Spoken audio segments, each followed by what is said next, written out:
This is the Inclusion Think Tank podcast brought to you by New Jersey Coalition for Inclusive Education, NJCIE, where we talk about inclusive education, why it works, and how to make it happen.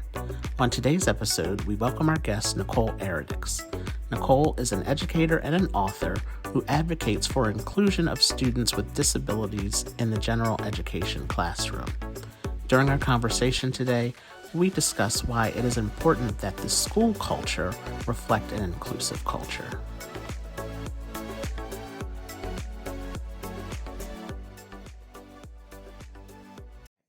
I would like to welcome everyone back to a brand new episode of the Inclusion Think Tank podcast brought to you by New Jersey Coalition for Inclusive Education. I am your host, Arthur Aston, and I am happy to welcome my guest to today's episode, Nicole Eredics. So Nicole, thank you so much for joining me today. I'm very happy to have you as a guest and to meet you virtually. Thank you so much for having me. I am thrilled to be here and excited to talk about inclusion. Yes. So I start off the podcast with every guest asking a version of this first question. So can you share with us who is Nicole Eredics, and can you share just some parts of your journey of becoming an educator and how you became interested in the world of inclusive education? Of course, yes. One of my favorite topics to talk about. Not me, I mean inclusion. So, born and raised in Canada. I'm a Canadian transplant. I live here in the US now. And part of living in Canada for much of my earlier years, I went to university there and I was trained as a inclusion teacher. And at the time, we didn't really call it inclusion teacher. You were just a general education teacher. But our province, which is the province of British Columbia, had mandated that all of our schools become fully inclusive. So they took away the segregated classrooms and, created classrooms with children of all abilities. And so my teacher training reflected that shift to fully inclusive classrooms. So that's all I've ever known as an educator. And I did that. I was in the elementary system as an inclusion teacher, which was basically a gen ed teacher with students of all abilities.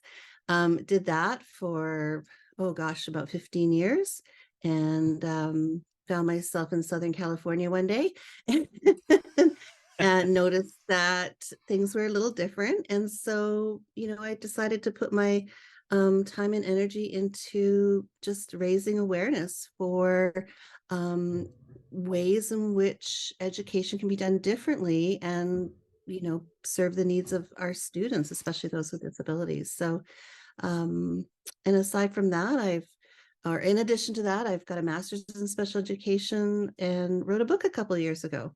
So been busy, Yes. but it's, and I do teacher trainings and workshops and all kinds of stuff. So that's kind of a snapshot of who I am and what I do. That's great. I always love hearing people's stories and to see how they arrive to where they are. And it's great that you said inclusion is all that you really have known, and that Yeah. it was adopted in, in Canada at such an early time. So that's Mhm. really always great to hear. Yes. Yeah. So, I did some research about you and looked up some things and some podcasts and things that you have been on and discussions that you have had.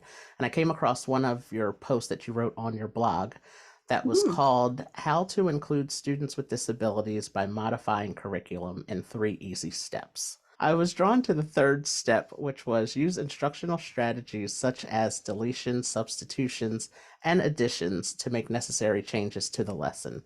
Can you share with us a little bit more about that and give some examples of how this can be done in the real world? Definitely. Yeah. Well, first of all, the purpose of doing that really is to, of course, provide our students with the same content from the general education curriculum, which is something that we, do in our schools. We're providing quality general education curriculum to all of our students. And so some of our students, of course, are not yet working at the grade level that their peers are working. So we want to provide them with an opportunity to experience and to access and achieve that material, but at their level, their present or their level of performance or ability. And so what we can do is we can look at the content and the curriculum for that particular grade level or age level, and then manipulate it to make it so that it's more appropriate for a student who is working at a different level of ability. And so you can do that by changing the educational outcomes of the activity. So, for example, if it's a complex topic like plant biology, you can break that down and make it more appropriate by, having the student grow plants or observe plant growth or take care of plants. So you're still working within that theme of plants, you're still addressing that content, but you're making it suitable for the student who is, as I mentioned, working at a different level.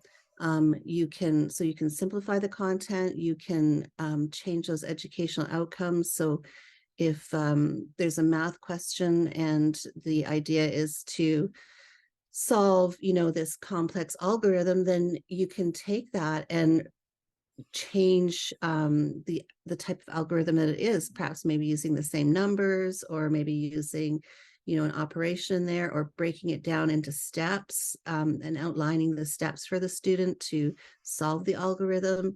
So it's essentially just taking what is happening in the classroom and making some adjustments to it, deleting the material that isn't necessary, prioritizing content that we want our students to know and to be able to have and achieve. So that's essentially the approach, a very broad approach to modifying curriculum. And it's just going in with that premise of, okay, what am I going to do to make this accessible and achievable for my student? I really love that because I know for myself growing up, like a subject like math was not my thing. Um, Right. Join the uh, club. yes. So to have like that type of to adapt the lesson in such a way that I would be able to learn was always helpful. And Mhm. um, or even just something just as simple as having another classmate explain something to me versus Right. having the teacher explain it. Yeah. All of a sudden it was like, oh, that's what it means. Yeah. It was Yeah. really much easier to see it in a different way. And I love the example you used of the plants. If you're having a subject dedicated to plants, actually having a person go through that process of planting a seed and watching it grow and learning that way can be I can see how that would be very beneficial for somebody who learns in that specific style. Exactly. Yeah. Or, is um, learning different or has different educational outcomes that are more meaningful to them, more appropriate to them. Because, it's about taking, like you said, material and making it not just being able to access it and help the student learn, but also to help the student understand, right? Hmm. And be able to um, think deeply about it and apply it. So there's more to learning than just being able to read the material. You need to understand it as well. Yes, that's so, and like you said, apply it. Mhm. That is so so important. I'm so glad you brought that up. I love that that you use that word. So this season, it's our second season of the podcast, and this season we are focusing on school leadership and how those in school leadership positions can have an impact on inclusive schools, the environment in inclusive schools. As you mentioned, you did write a book that is titled Inclusion in Action: Practical Strategies to Modify Your Curriculum. And as part of that book, you discuss the role that school leadership and staff have in making schools inclusive. So that is why you are on this episode with us today. So, can you share a little bit more of that with us, and how you feel that school leadership and staff, uh, have an impact on the inclusive school environment? Of course. And first of all, congratulations on this being the second year of the podcast. I'm a big fan of podcasts. Yay! Thank you. So that's wonderful. Such a great way to share information.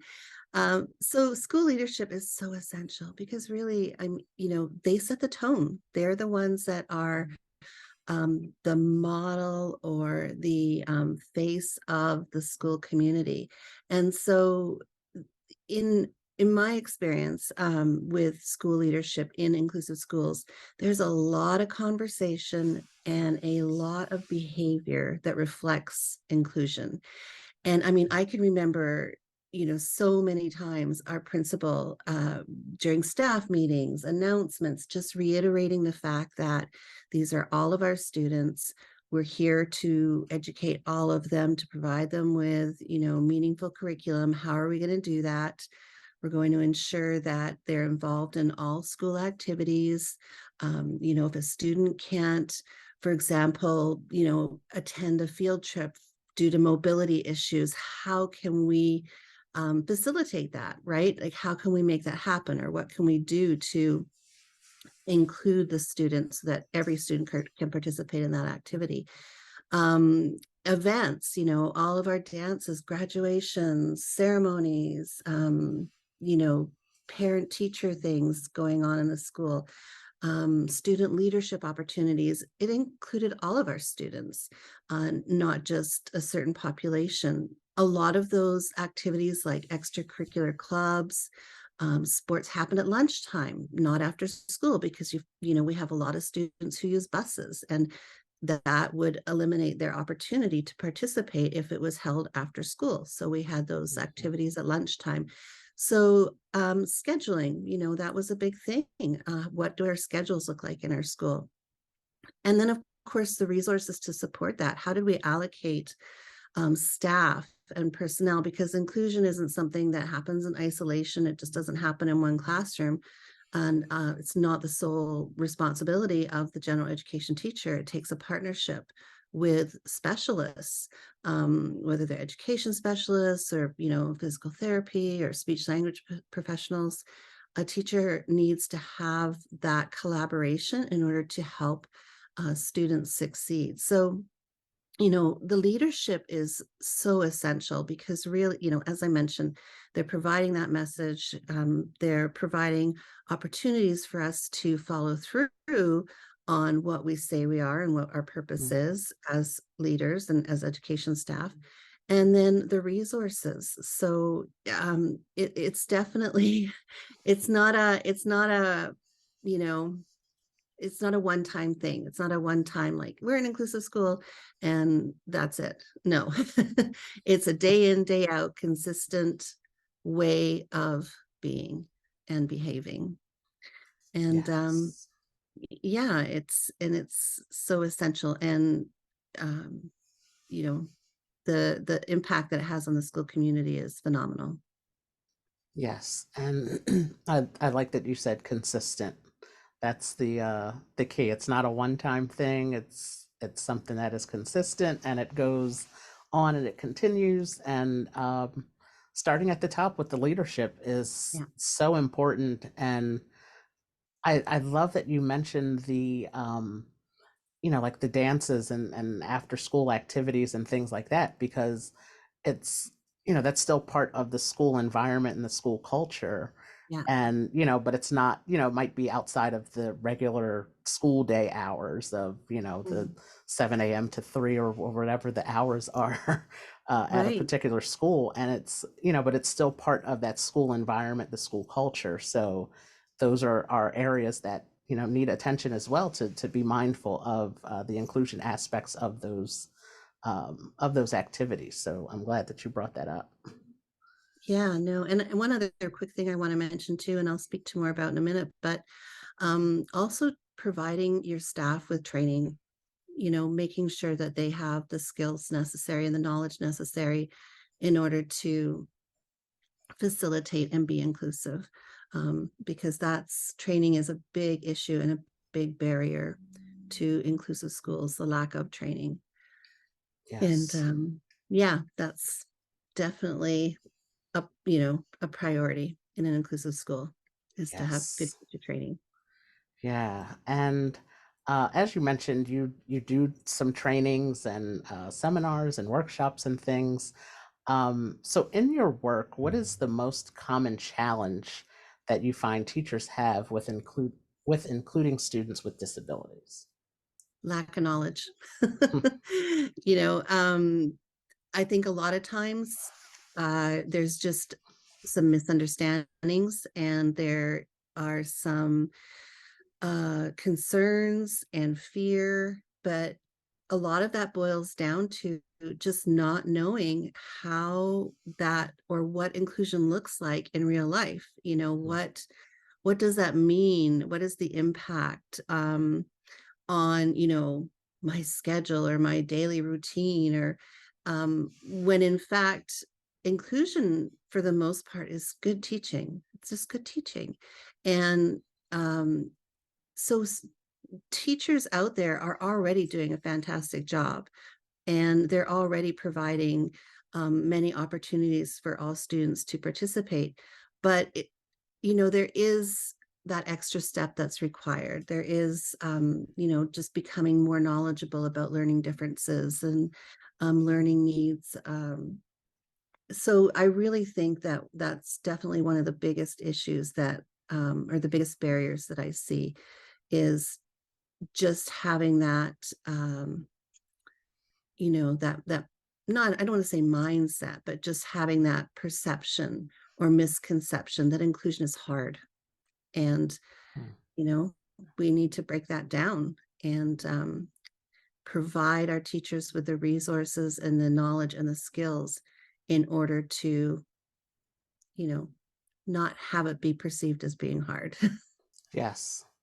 Yeah, and I think it goes back to what you were saying about it being consistent, and that Mhm, is that can be very helpful with by doing it more and engaging in the conversations and to learn about what inclusion actually is can mhm. be very helpful to take away that stigma and the misconception of it being difficult and being hard to have inclusion in our schools. Yeah, it's actually a very collaborative experience, Hmm. very rewarding as a professional, to be able to have the supports in the school for your students. It's, I could go on, but in the interest of time, I'll wrap that answer up. You can tell So that's a big hot topic for me. it is, and it really does. It needs to be discussed and addressed. So I'm glad that that you brought it up and that you are bringing that to this conversation. Mhm. So and also, another work related question for you. Yeah. So in your work that you do, have you found an example of student inclusion that was done well, where the student had more significant support needs? Well, in honesty, I've had a lot of those situations and seen a lot of that Yes. because that happened routinely in my previous job as a teacher. But one situation that stands out for me is it was probably one of my in the early years of teaching, and I one of the students in my class had mobility challenges and was working below grade level, and was not, had some expressive and receptive communication challenges. And so, we really worked hard to ensure that she was able to participate in various activities, and we made sure that, and she did have a paraeducator, of course, with her to help facilitate inclusion. But we made sure that the students were aware of her, not, not everything about her, but just aware of her certain ways of expressing herself. One of them was that when she wanted our attention, she liked to hit the side of her wheelchair. And so, once we explained that to the students, uh, as rather than seeing it as a disruption, they saw it as a form of communication. And so they would alert me, Mrs. Eredics, so and so wants your attention, right? So it didn't become like a negative um, uh, event in the classroom. We also ensured that she could access all of our class activities and field trips. I spoke about that earlier. One field trip, we were going to walk to a certain location, and it wasn't wheelchair friendly, the pathway. But we ensured that she got there, and we had some peers accompany her. So she chose, her friends. They went by vehicle and met us there. So it was just, we really worked hard to ensure that it, she didn't stand out in a way that was, here we have to help her because we have to feel, it was a very natural experience. We tried to make it as natural as possible, essentially. Mm-hmm. And her work was modified, of course, and her paraeducator was just fantastic. She was very well trained, and she and I constantly collaborated in order to provide the student with opportunities and meaningful work and Mm-hmm. experiences in our classroom. Yeah, and yeah, she was one of many different students that I worked with over the years, but um, she stands out just because every child has their own uniqueness and ways of communicating, ways of moving, ways of working. And we once we understand and we're familiar and we're aware of what our differences are and our uniquenesses are, then it's no big deal. It's like, well, it is what it is, and that's how we're going to work with it. So yeah, Yes. that's definitely an example that stands out for me. Yes, I truly enjoy having these conversations because it always brings up memories of my own story and my own life of living as someone with a disability. And Mm. a few months ago, I was in a store and I came around the corner. I was in my wheelchair and I came around the corner going down an aisle. And a little girl, she was maybe 4 years old, she jumped back and said, "Oh, that's so scary." And her mom immediately got down on the floor on her knees in front of her daughter, and she said, "No, it is not scary." She said, "That is how he moves. That's how he gets around. That Right, your legs are strong, his legs are not strong like yours. So he has to use that's the way he walks. He right. has to use that chair. It just Uh, happens to have wheels." As soon as exactly. she said that, the little girl said, "Oh, okay." Yeah. Oh, Right? okay. And then Yeah, when you were talking about how you explained to the students of, the student hitting the side of her chair as a way of communicating, then all of a sudden the students start saying like, "Oh, they're hitting their chair, they want your attention, they need something." It's exactly. so Yeah. it's so amazing how kids just get it right They're away. fine with it. I mean, because we all have our uniqueness. And I mean, I had students, I can't tell you, I probably had more students in my classrooms over the years who were quote unquote neurotypical in general education, but they were, leaning back on their chairs, tapping on their desks, Mhm. kicking their, constantly shuffling their feet. I mean, people, we're human, right? And Yep. we all express and move and communicate in various ways. And it's just becoming exposed to that and Mhm. um, being comfortable with the various differences that we have. And how do we do that? Well, we we interact and we engage with people, Mhm. and you know, try to understand what it is, what the root of it is. And even if we're younger, we're not going to understand that, but at least have people around us to, people around them to support that understanding of the differences that we all have. Yeah, so it's really important that we do, talk about these things with the students in the classroom and in the school, and just help break down all those stereotypes and stigmas and misconceptions about inclusion and disabilities in general. Exactly. Yeah. Yeah. And sometimes it's just a matter of giving children those actionable steps because they just don't know, right? They haven't been Hmm. exposed, or they haven't interacted with anybody who has different needs. And so it's just giving them that language and those actions and behaviors Hmm. and modeling that for them. So I have one final question for Mhm. you, and that is, we sometimes see that parents of children with disabilities, especially those with autism, appear to be more reluctant or adverse to inclusive education settings. Mm. How is it that we can reach those parents who feel that a segregated placement has more benefits than an inclusive one? That is such a great question, and it's a big one to tackle just simply because um, a lot of that is fear, not knowing how their child will be supported in a general education setting, especially if depending on the child's needs, sensory needs, mobility needs, emotional needs. So, having conversation, modeling what that would look like, ensuring that teachers have training, the appropriate training, again, goes Hmm. back to creating an environment that is safe and um, is educational, obviously.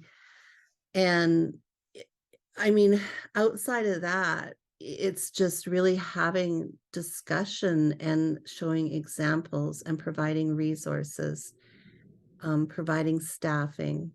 And those are some big asks for both teachers and parents. Hmm. It requires an investment of time and energy. It's not a quick fix. But as parents, I think we just really want to make sure that our kids are safe and are learning. And if schools can provide that um, environment for our kids, especially students with autism, then I think you might see more parents leaning towards inclusive models. The other piece of that too is having a parent or a family who has experienced successful inclusion and have them speak to the experience, right? So they're the ones that are validating and in kind of a testament to, yeah, when it's done properly, it can Hmm. be done really well. So having um, a parent and a child speak to that experience, that successful experience that they've had, um, having the opportunity to see inclusive classrooms in action would be another one, uh, encouraging conversations between the teacher and the parents, setting up means of communication, ensuring that that's going to be in place. So lots of planning and lots of preparation, lots of reassurance, I think is really kind of the first step. Hmm. It's not an overly tangible one at that point, but it really once I think educators and schools understand the initial fears and concerns, they can start to have those conversations on how to address them and what the school can do to provide those supports, um, and ensure that you know the students um, are going to have a successful, safe experience in the general education classroom. And I think it's a huge, when they look at that flip side, um, and I'm not speaking to every segregated special education classroom, but I think it's really important to mention that in our segregated special education classrooms, you've got a lot of students in there for the most part, with a wide range of needs and several adults to support them. Those classrooms can be very overwhelming themselves, Mm-hmm. in that aspect. And so um, the general education classroom, it yes, there are a lot of kids in there as well, but it's a different type of environment, Mm-hmm. and it doesn't mean it's bad. It's just it offers a different level of activity and a different um, different environment that may not necessarily be bad. Mm-hmm. So that's kind of my broad answer. It's a very difficult question because Yes. everyone brings their own experiences to the table and what they've Mm-hmm. heard and what they've seen and it's hard to it's a process to change attitudes and mindsets and Mm. to and definitely with parents to kind of ease their minds and so yeah, that's my very long answer to your short question. Well, I appreciated that answer, and I appreciated this conversation with you. And thank you so much for taking the time to join me to have this conversation today. It was really, really great to speak with you and to learn about you and hear your background and all the great work that you're doing and the changes that are that you've seen and that are being made through Yeah. the work that we are all doing to bring inclusive education to the world at large. Yes. And having these conversations are so important. And I Yes. appreciate the opportunity to be here and speak with you. And a pleasure to meet you and an honor Okay. to be on the podcast. So thank Oh, you. yes. And thank you as well, Nicole. And you have a great day, and we will be in touch. We thank you for listening to this episode of the Inclusion Think Tank podcast.